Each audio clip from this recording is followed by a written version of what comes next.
ఇంకొక విషయం ఏంటంటే ప్రశ్న, ఈ 2.5 కోట్ల నష్టానికి జవాబుదారీ ఎవరు? ఆర్థిక శాఖ నిర్లక్ష్యమా, నీ నిర్లక్ష్యమా? ప్రజలకు సమాధానం చెప్పాలా?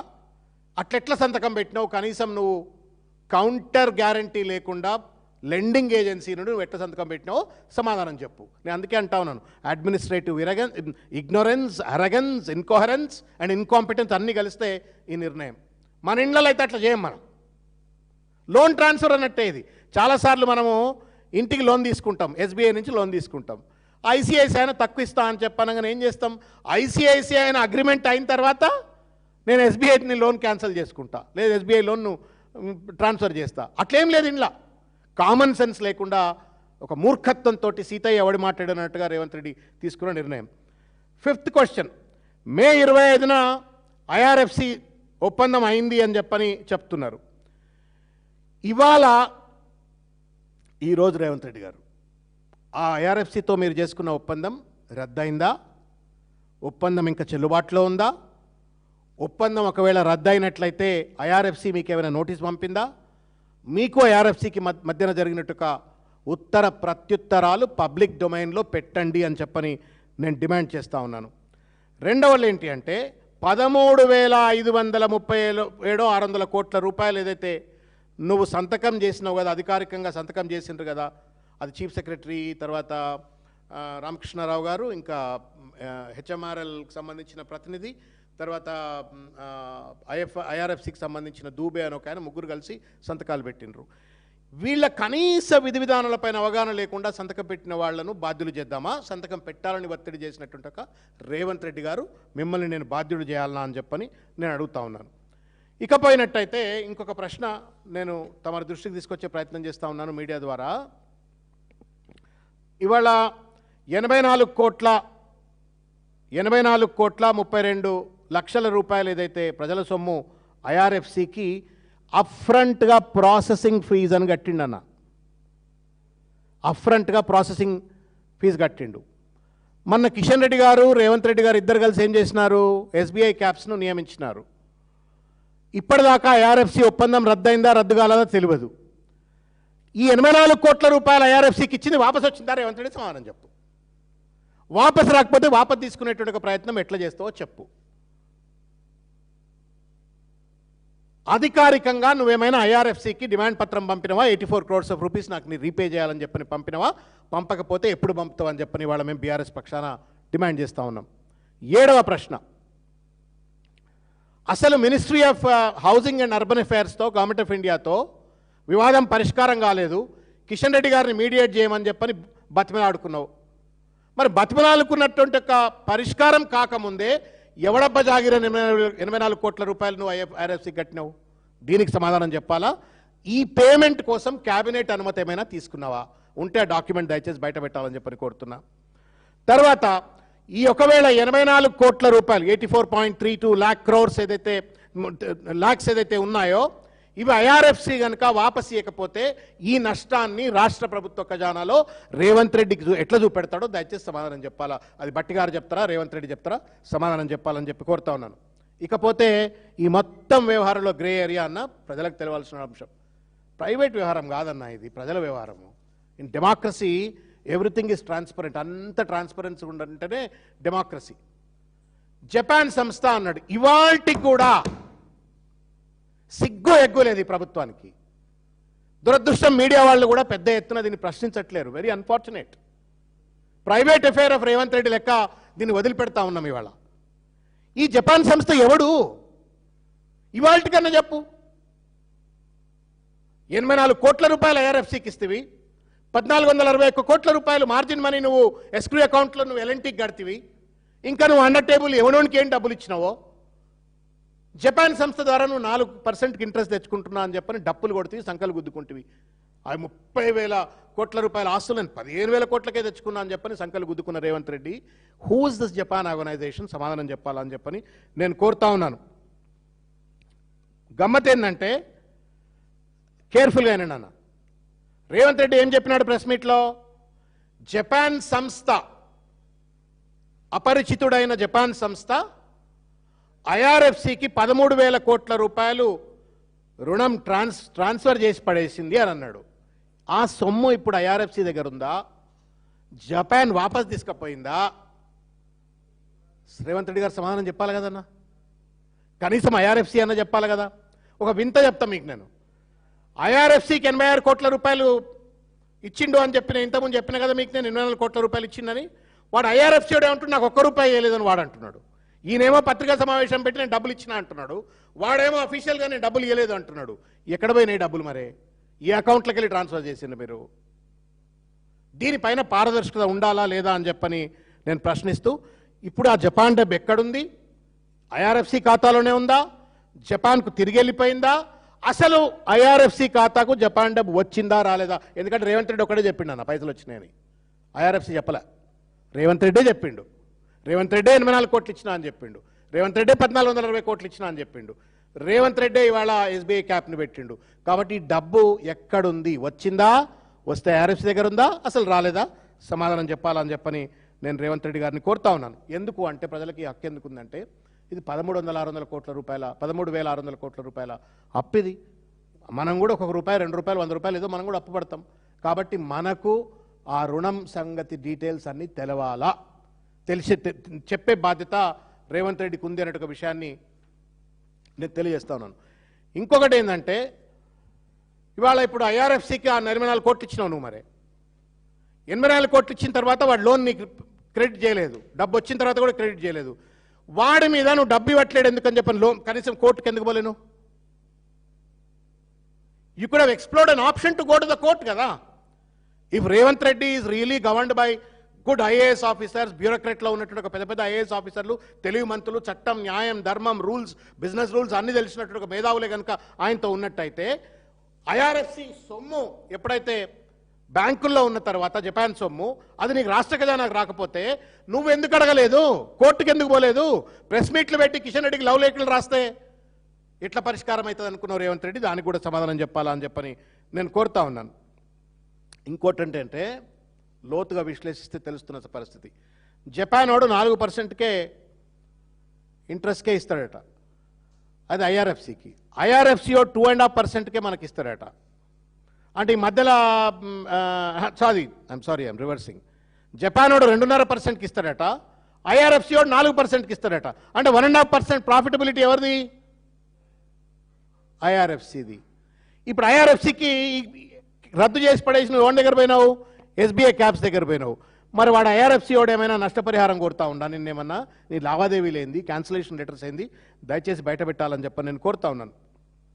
ఇకపోతే అన్న చెట్ల మీద ఇస్తారులని చెప్పని ఎప్పుడు అంటుంటాను నేను. ఇది కూడా చెట్ల మీద ఇస్తార్లు కొట్టినట్టే లెక్క. ఇది మొదలు ఐడిబిఐ క్యాపిటల్కు 170 కోట్లు ఏమి ఇచ్చి దాని వాల్యుయేషన్ కోసం దాన్ని అపాయింట్ చేసుకున్నాడు. ఫేజ్ 1 ఆస్తుల విలువ వాళ్ళు 22,000 కోట్లే అన్నారు. రేవంత్ రెడ్డి 30,000 కోట్లు నేను 15,000 కోట్లకి కొన్నా అని చెప్పిండు. నేను అడిగేది ఏంటి అంటే, ఐడిబిఐ దీన్ని అసెస్ చేసింది ఆస్తుల విలువ. తర్వాత Delhi metro rail corporation consultancy organisation ఈ యొక్క వాల్యుయేషన్ను అసెస్ చేసింది. ఇప్పుడు కొత్తగా ఎస్బీఐ క్యాపిటల్ను నేను అనౌన్స్ చేస్తున్నా, అపాయింట్ చేస్తున్నా కన్సల్టెంట్గా అని చెప్పినావు. వాడేం చేసిండు నీకు తెలియదు, నాకు తెలియదు. ఎవరు? ఐడిబిఐ క్యాపిటలోడు. డిఎంఆర్సీ వాడు ఏం చేసిండు నీకేందో నాకేందో తెలియదు, మనకెవరికి తెలియదు. ఆఖరికి ఇప్పుడు ఎస్బీఐ క్యాపిటల్కి ఏం టర్మ్స్ ఆఫ్ రిఫరెన్స్ ఇచ్చిండో ఎవరికి తెలియదు. చెట్ల మీద ఇస్తార్లు కొట్టినట్టుగా Revanth Reddy private property deals కోసం కన్సల్టెంట్లను పెట్టుకున్నట్టుగా కన్సల్టెంట్లను అపాయింట్ చేస్తున్నాడు. పబ్లిక్కు చెప్పు దొరా, పటేలా చెప్పు. We deserve to know and you deserve to answer. మీ తాత జాగీర్లు కావి ఇవి, పబ్లిక్ మనీ, 1,000 కోట్ల రూపాయలకు సంబంధించిన పబ్లిక్ మనీని ఇష్టం వచ్చినట్టు. నిన్న కూడా చెప్తా ఉందన్న, ఇదేమైనా కిషన్ రెడ్డి రేవంత్ రెడ్డి ప్రైవేట్ అఫేరా? ఇదేమైనా? When you have cancelled a loan with IRFC having paid 84 crores, 1,400 crores that you paid already as escrow amount నువ్వు ఈక్విటీ షేర్స్ కోసం పెట్టిన తర్వాత నువ్వు అది రద్దు చేసుకొని మళ్ళీ నువ్వు ఎస్బీఐ క్యాప్స్ పోయినప్పుడు క్యాబినెట్లో చర్చించవా? అంటే అంత చెడగానులు, సన్నాసులు, దద్దమలు ఉండరా క్యాబినెట్లో? వాడికి ఎవరితో ఒక్క క్యాబినెట్ మంత్రితో కూడా మాట్లాడా? Will you not at least circulate to the cabinet? వాళ్ళిద్దరు కలిసి నిర్ణయం తీసుకున్నారు, బయట అనౌన్స్ చేసినట్టుగా ఉంది. ఇంత ట్రాన్స్పరెన్సీ లేకుండా ఇవాళ ఇష్టం వచ్చినట్టుగా వివరించారు. ఇక కథ ఇంకొక విషయం చెప్తా, నేను అడుగుతాను ఇంతకుముందు ఐడియా క్యాపిటల్కి ఎంత ఇచ్చినావు, డిఎంఆర్సీకి ఎంత ఇచ్చినావు, ఎస్బీఐ క్యాపిటల్కి ఇప్పుడు ఎంత ఇస్తున్నావు, అవి కూడా బయట పెట్టవా, మా పైసలే. ఇంతకుముందు 84 కోట్లు ఐఆర్ఎఫ్సికి ఇచ్చినావు, మరి వీనికి ఎంత ఇస్తావు అది కూడా చెప్పు. ఇకపోతే ఎస్బీఐ ముచ్చటన్న, ఇది పెద్ద డ్రామా. ఎస్బీఐ వాళ్ళు ఎప్పుడైతే రాయదుర్గం సంబంధించిన ఒక భూముల్లో మా భూమిని వీడు అక్రమంగా అమ్ముకుంటున్నారు ప్రభుత్వం అని చెప్పని కోర్టులో కేసు వేయగానే హుంకరింపులన్నీ టీవీలలో వచ్చినాయి, పేపర్లలో వచ్చినాయి, చూసిండ్రు మీరు. ఏ హుంకరింపు? ఆఖరికి ఎస్బీఐది లీడ్ బ్యాంక్ స్టేటస్ కూడా నేను రద్దు చేసి పడేస్తా, మొత్తం ప్రభుత్వ ఖజానాకు సంబంధించిన అకౌంట్లన్నీ కూడా రద్దు చేస్తామని చెప్పని వాళ్ళని బ్లాక్మెయిల్ చేసిండ్రు. ఆగమేఘాల మీద ఎస్బీఐ వాళ్ళు వచ్చిండ్రు. నేను అడుగుతా ఉన్నాను రేవంత్, ఏం సెటిల్మెంట్ చేసుకున్నావు రేవంత్ రెడ్డి? మరే in what capacity that SBI caps వాళ్ళని పెట్టుకున్నావు? నిన్ననేమో ఎస్బీఐ లీడ్ బ్యాంక్ని రద్దు చేస్తా అన్నావు, ఎస్బీఐ అకౌంట్లని రద్దు చేస్తా అన్నావు. అదే ఎస్బీఐ క్యాప్స్ని వాళ్ళ న్యాయ సలహాదారు విభాగం, అది క్యాప్స్ అంటే పెట్టుబడులకు సంబంధించిన న్యాయ సలహా విభాగం, దాన్ని నువ్వు ఎట్లా అపాయింట్ చేసుకున్నావు, ఎన్ని కోట్ల రూపాయలకు అగ్రిమెంట్ చేసుకున్నావు, దయచేసి సమాధానం చెప్పాలని చెప్పి నేను కోరుతా ఉన్నాను.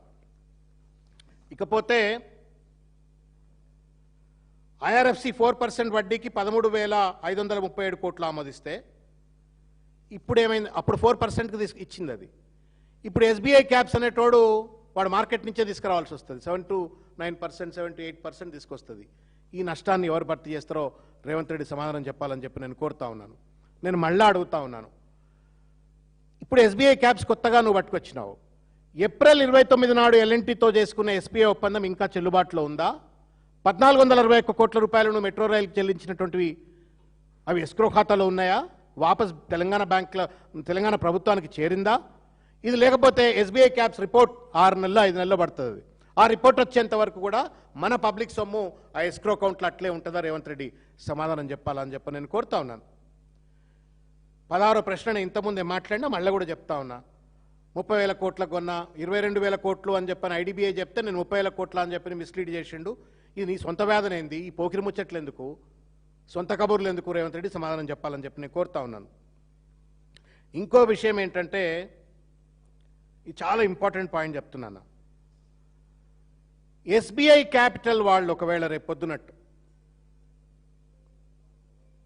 ఫేజ్ 1 విలువ 15,000 కోట్లు అని చెప్పని నువ్వు టేక్ ఓవర్ చేసినావు కదా, 15,000 కంటే ఒకవేళ తక్కువ ఉంది అని చెప్పని ఎస్బీఐ క్యాప్స్ వాళ్ళు అసెస్మెంట్ చేసినట్టయితే నువ్వు అధికారికంగా ఎల్ఎన్టీకి ఎక్కువ చెల్లించినట్టే కదా, ఎందుకంటే 1461 కోట్లు కట్టి 1300 కోట్లు లోన్ ట్రాన్స్ఫర్ చేసుకున్నట్టు. If in case SBI caps కనుక వాల్యుయేషన్ 15,000 కోట్లు కాదు 10,000 కోట్లే అని చెప్పిస్తే దీన్ని ఎట్లా మార్చుకుంటావు? ఇది అగ్రిమెంట్స్ ఎట్లా మార్చుకుంటావు రేవంత్ రెడ్డి? మెట్రోతో సంతకం పెట్టినావు ఆల్రెడీ, నువ్వు లోన్ ట్రాన్స్ఫర్ చేసుకున్నావు. What if SBI caps gives you the value only as 10,000 crores? అంటే ఎంత మూర్ఖంగా రేవంత్ రెడ్డి తలాతోకా లేకుండా నిర్ణయం తీసుకున్నానటానికి ఇదొక నిర్ణయం. ఇంకొక విషయం ఏంటంటే, ఏమన్నాడు సమాధానం చెప్పాలా రేవంత్ రెడ్డి గారు, పొలిటికల్ క్వశ్చన్ అయినప్పటికీ కూడా. 2 ప్రభుత్వాలు, కేంద్ర ప్రభుత్వం రాష్ట్ర ప్రభుత్వం 2 కూడా ఎస్బీఐ క్యాప్స్ ఇచ్చేటువంటి ఒక నిర్ణయం ప్రకారమే, రిపోర్ట్ ప్రకారంగా నిర్ణయం తీసుకుంటాయా? ఇంకా కూడా ఫేజ్ 2కు సంబంధించినటువంటి ఎక్స్పాన్షన్, ఫేజ్ 2 ఇవన్నీ కూడా ఫైనాన్షియల్ మోడల్ అంతా కూడా గవర్నమెంట్ ఆఫ్ ఇండియా అప్రూవ్ చేయాల్సిన అవసరం ఉంది మెట్రోది. దానికి నువ్వు ఇంతవరకు సమాధానం చెప్పలే. ఇవి ఇట్లనే పెండింగ్లో ఉండగా, ఇంత అంబిగిటీ ఉండగా ఏమన్నాడు ఆయన? కేంద్రం ఒప్పుకోకపోతే నా అంతలు నేనే పోతా అని చెప్పని రేవంత్ రెడ్డి మాట్లాడాడు. అంత పెద్ద టీకనాలు తీసిన రేవంత్ రెడ్డి గారు కిషన్ రెడ్డి కాళ్ళు పట్టుకొని మళ్ళా నన్ను కేంద్ర మంత్రి దగ్గర కూర్చోబెట్టమని చెప్పిండు. ఈ మొత్తం మీద నేను అడుగుతా ఉన్నాను రేవంత్ రెడ్డిని, ఇవాల్టి రోజున నువ్వు కిషన్ రెడ్డి గారు, నువ్వు మీ అర్బన్ అఫైర్స్ మినిస్టర్ ముగ్గురు కలిసి మాట్లాడుకున్న తర్వాత, ఎస్బీఐ క్యాప్స్ నియామకమైన తర్వాత మెట్రో రైల్ ఎవరి అథారిటీలో ఉంది? కేంద్ర ప్రభుత్వ పరిధిలో ఉందా, రాష్ట్ర ప్రభుత్వ పరిధిలో ఉందా?